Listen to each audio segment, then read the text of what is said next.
Hey, what's up guys? Welcome to MST.TV. So last episode our market watch was pretty normal. We had a big event after a ban list and there were a ton of price jumps that we saw on the market as a result. And that should make a lot of sense to us, right? Well, today we are going to be taking a look at some really weird price jumps that we've seen recently. Now, whether that's wild speculation based on a card's performance in the OCG, or just hope for potential support coming here in the future, the cards that we're covering in today's episode are a little bit more under the radar than some of the cards that we've talked about previously, but they're definitely still important for all of us to know about, just in case we do want to pick them up for cheap in order to flip them, or we want to offload some of them at these inflated prices. Let's get started. Kicking things off, let's take a look at Drag Down into the Grave. So at the LCS last weekend, we saw a number of pretty standard tech choices, things like Ice Dragon's Prison and Droll and Lockbird, nothing too crazy. One deck from the top 16 of the LCS that was a little bit more unorthodox was an Infer Noble Knight deck that main decked 3 copies of Exchange and 3 copies of Drag Down into the Grave. I think that the idea here is pretty simple, right? You just use these cards to get rid of Nibiru or another hand trap from your opponent's hand in order to stop them from interrupting you during your combo. Alternatively, you can rip a board breaker like Dark Ruler No More out of your opponent's hand that would have made it possible for them to break through your field.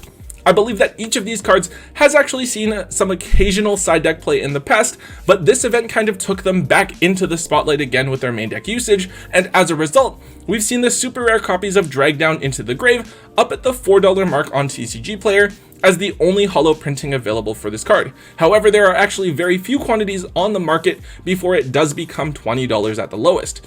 Now, of course, this isn't to suggest that you go out and buy your copies at this price, because the card does have a few common printings available that you should be able to grab for under $1 or so each. But it's definitely something that you'll want to keep an eye on if you have your copies, where maybe you wait until those few copies have been snapped up off the market before you go ahead and move to sell your own. Also, really quickly worth noting is that the EDS video game version of Exchange has spiked up in price following this showing, which is consistent with what we've been seeing from a lot of different video game promos recently. So that's another card that you might want to consider digging up if you happen to have some lying around. Next up, let's take a look at a couple of different Metalfoes cards. The Metalfoe engine actually used to be really popular back in the Pendulum era, where you could use them to load cards into your extra deck to Pendulum summon them back after.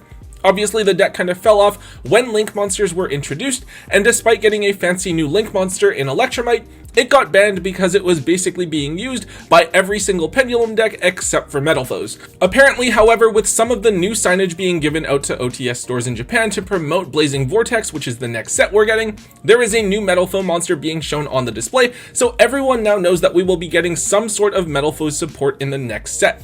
Obviously, we know absolutely nothing about this card, but that didn't stop people from going ahead and buying out super rare copies of Volflame and Gold Driver.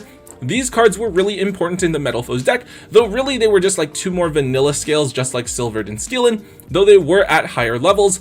I definitely think that this is an overreaction here, just because these super rare copies came from OTS tournament packs, so theoretically, they are much harder to find than other holo versions of some of the other cards, which came in the Pendulum Evolution set.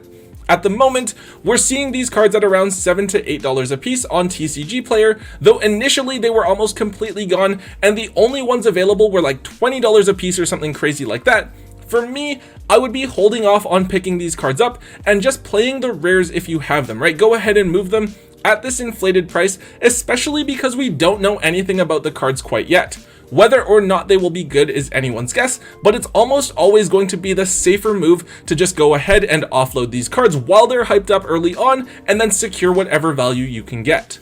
So a really interesting card that I didn't think I'd ever be looking at here is Amorphactor Pain, the Imagination Drake Overlord. So this card came out way back in Shining Victories with the Amorphages, but never really saw any play. Amorphages were only really used as one of techs in different strategies, where I think Sloth saw some play in Pendulums, and then Goliath saw a little bit of play in Dragon-based decks. Now apparently, Amorphactor Pain is seeing some play in the OCG in Dratron decks, a new strategy that's coming out in Genesis Impactors, which can very easily ritual summon it out, and it functions as a floodgate against Fusion, Synchro, and Xyz based decks, negating the effects of those types of monsters while they're face up on the field. It also allows you to skip your opponent's next main phase 1 when it's ritual summoned, which is kind of like a cheeky play as well. Now, as a result, this card has jumped from being a 25-cent card to now being $4 to $5 a piece, especially because it only had the one printing ever as a super rare in Shining Victory. It wasn't even reprinted in the Megatins from that year. Now, my understanding is that even though Draytrons look like an interesting solid deck, they definitely aren't going to be a top tier strategy. I also feel like Armor Factor Pain is the type of card that would be reprinted in Genesis Impactors as a rare, as a sort of filler card in the set, so I definitely wouldn't get too invested with this card in particular. It's definitely a really cool tech, but with a high chance of getting reprinted, and how it looks like Draytron isn't going to be a top tier contender at all, this is another card that I would be trying to dig out of my bulk and then offload as soon as possible. Up next, let's take a look at Gale Dogra. So big shout out to Road of the King and their summary of the OCG metagame from this week for mentioning this card. We know that the OCG and TCG metas are very, very different, with extremely different ban lists and card pools available. In the OCG right now, one of the best decks available is Shaddoll's, which is kind of a cool strategy. Gale Dogra is a card that is apparently quite popular in Shaddall decks over in the OCG, as you can use it to dump App Cologne to search for Schism and then discard a card, as well as dump Titaniclad to give you access to the Dogmatica engine by summoning out Ecclesia during the end phase. Obviously, this card has a big cost where you have to pay 3,000 life points to use this effect, and it isn't a once per turn. So you use it twice and put yourself down at 2,000 life points but get 2 searches out of it. I guess that's acceptable if you can do enough to stop your opponent from playing the game and being able to take you out the next turn. Now, I've also seen this card being used with Herald of the Arclight as well. I believe it does see play in certain Necros builds here in the TCG even. Of course, I personally don't think that this card is going to be a key piece in any meta strategy here in the TCG anytime soon. Paying 6,000 life points for 2 searches is kind of a lot, and we don't have Max C to back up cards like Winda and the Dogmatica engine, so we'd be a lot more prone to losing the game the following turn. However, it is definitely still worth noting this card's price jump. It was actually at $10 a few days ago, but it is now back down to around the $5 mark. It only has one printing from Absolute Power Force as a rare, so this card is actually pretty annoying to find. It's a card that I always set aside when I'm digging through rare bulk or anything like that, especially if you can find one that isn't completely beat up. Unless you got them for cheap and are planning to play them in a fun Necros deck, this is another card that I would definitely look at getting rid of before it eventually gets a reprint as something like an OTS common. So one of the moves that we saw on the most recent ban list was Gustkraken going to 3, which I guess might be confusing for some people who maybe haven't been playing the game for very long. Basically, it's used because you can loop it repeatedly using the Gishki engine to put your opponent's entire hand back into their deck, which is really, really annoying.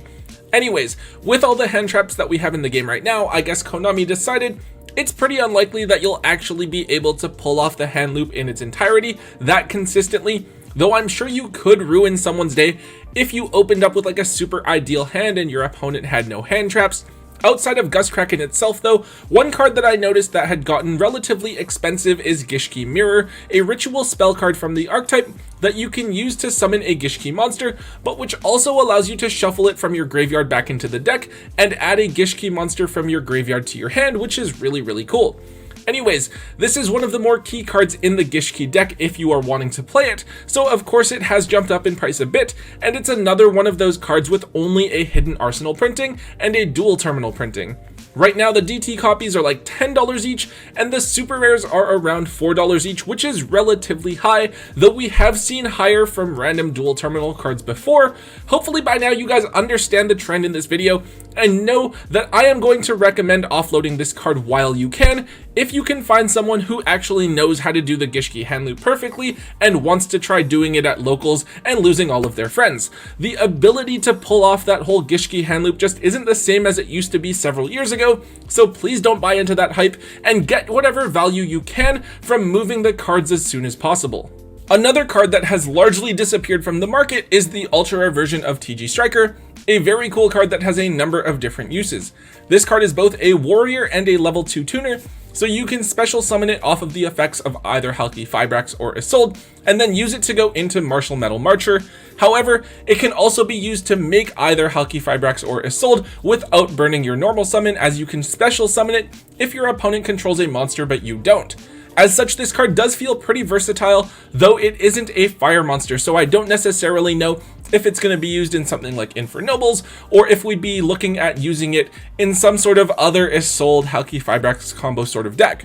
Anyways, this card's one holo printing is from Legendary Collection 5Ds, and this is the version that was bought out to around the $16 mark. Now, it does come from a set that wasn't opened a ton, so there were relatively few quantities on the market to begin with, so it was fairly easy to make the price spike.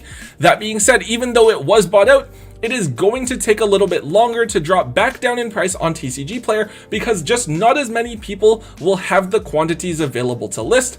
Now, I wouldn't interpret this as an indication that this card's price is going to stay high, right? I think that instead we should take a look at it, as we will have more opportunities to sell this card at a higher price. Remember that this card was also recently printed as a common in an OTS tournament pack as well, so you do have that cheaper dollar option available to use and play with if you really find yourself needing a copy of this card to play in a certain deck.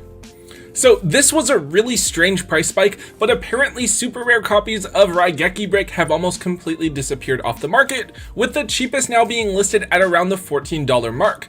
This is kind of a weird one in my opinion, because it is not like the card is particularly old the way that a Champion Pack super rare is. However, the card is apparently being looked at because of GOAT format, where this is a card that can be used in certain Chaos decks, since you have a multitude of discard outlets like Sinister Serpent, Thunder Dragon, and Night Assailant.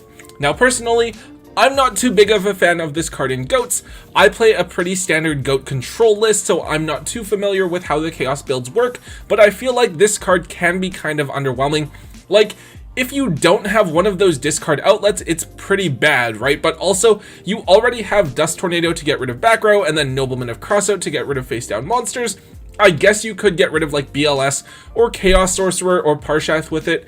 I don't know. I'm sure that there are better, more dedicated GOAT players than me that know a little bit more about it, but just personally, I've never used Raigeki Break in my own deck. But yeah, this is kind of like a vintage card sort of feel, right? You have to decide for yourself if you want to have that holo upgrade, and if you think it's worth paying the price for that upgrade just for the sake of having it, which is kind of weird because the card just has the one holo version, which was so cheap for the longest time. Realistically, I think this card will settle back down over the next little while, back to between the $5 to $10 mark, so even if you do want to bling out your GOATs, I would recommend waiting that little bit longer for the price to dip back down.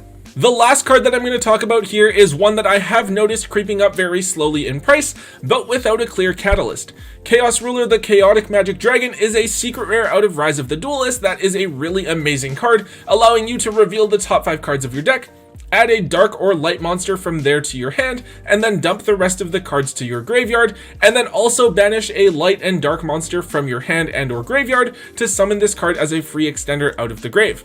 Really cool effect, and definitely an interesting card, though it's kind of unclear as to what deck exactly this card would be able to see play in. I think it's really clear to everyone that this card is good and has a lot of potential. It's just that at this current point in time, we don't know what it can actually be good in. It's definitely possible that the deck that abuses it won't come out until a year or 2 years away from now after it gets reprinted, right? And we'll be stuck holding on to this card for kind of nothing.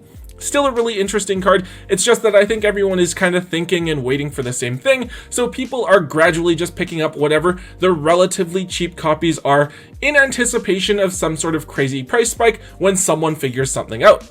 In this case, I'm going to recommend setting a price cap for yourself to buy at, and then sticking to it regardless of what the market price goes to without some sort of catalyst, right? So let's say you pick it up at $10, then you grab whatever copies you can for $10 or less, but you don't pick it up past that price without a genuine reason to, right? Because then you're just buying into a card and following the market sort of blindly.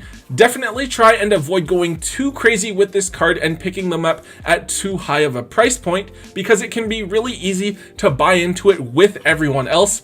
Nevertheless, it has a lot of really solid potential, and I would definitely look into picking up at least a few copies if you can find them at a reasonable price. Alright guys, that is it for today's Market Watch episode. I know we talked about a lot of really weird cards today, but these are the types of cards that I always find it interesting to watch people freak out over. They're also a really big part of the reason why I sit on so much card inventory, right? Because people will go crazy over like the most random thing and a card will spike in price out of nowhere and go from 25 cents to $10, so I go ahead and move whatever excess copies I have.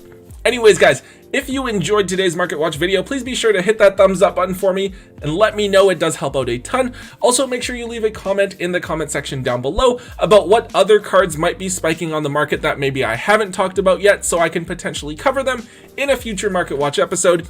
And of course, if you haven't already, make sure you hit that subscribe button to get all of the latest and greatest content from both Tombox and myself here on the channel. And until next time guys, don't forget to hold on to your MST.TV.